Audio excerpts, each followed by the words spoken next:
What you're looking at right now is considered to be the global epicenter of the ISIS terror group. Extremist violence surging in the Sahel region of Africa, which stretches clear across that continent. The violence has claimed more than 20,000 lives. That is just in the past year. CBS News recently joined military exercises with NATO allies and African soldiers to see how they're training to deal with this threat. Deborah Patta with our exclusive report.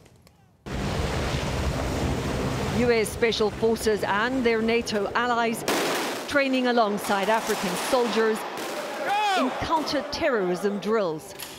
It's called Flintlock, special ops exercises like rescuing hostages from a simulated airport attack. Zulu, hostage ready to move. Time now.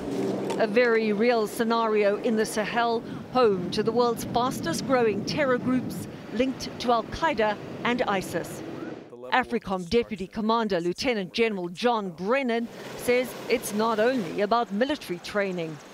We offer things that are meaningful in the long term, sharing democratic values, instilling the rule of law. But that hasn't worked out so well over the past decade. There have been 11 coups in the Sahel alone, at least 14 of their leaders trained at Flintlock. We teach them how to protect their forces in combat and conduct successful counterterrorism operations. That has nothing to do with overthrowing a government. Flintlock has expanded to include maritime training, like rappelling onto a moving warship hijacked by armed militants. The Sahel runs all the way to the Red Sea, where Houthi militias have launched attacks on U.S. naval vessels. This annual training operation could not have come at a more crucial time for the U.S. military, as American influence on this continent is in deep decline. The U.S. is facing stiff competition from both Russia and China, who offer resources with no strings attached. After last year's coup in Niger, more than 1,000 American troops stationed there were ordered to leave by mid-September. Russia has now stepped in to exploit that power vacuum. Its mercenaries arrived in Niger's capital Niamey in April and share an airbase with the U.S. Any loss of a partner is concerning, but the numbers of Russians that are in Niamey are pretty statistically insignificant.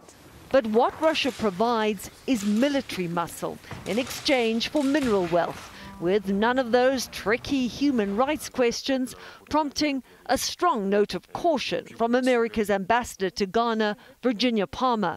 I think it's important that our African partners understand that what the Russians are offering is maybe regime protection. It's certainly not national security.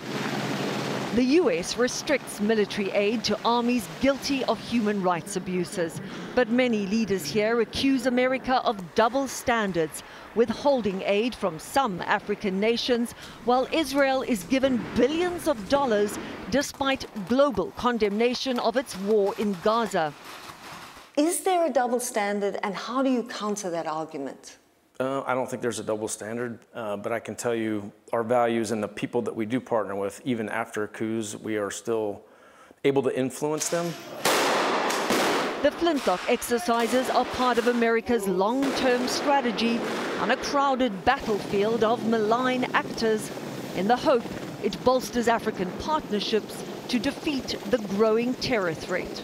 For CBS Mornings, Deborah Patta, Tamale, Ghana. Hence why that Kenyan state visit was so important. We traditionally had a real strong regional strategic partnership with them and a few other countries. Yeah. As you see, it's waning. Russia, China now really pouring it in. Yeah, it's really important. A crowded battlefield of malign actors is what Deborah said. That's really putting a point on it. Great piece, too.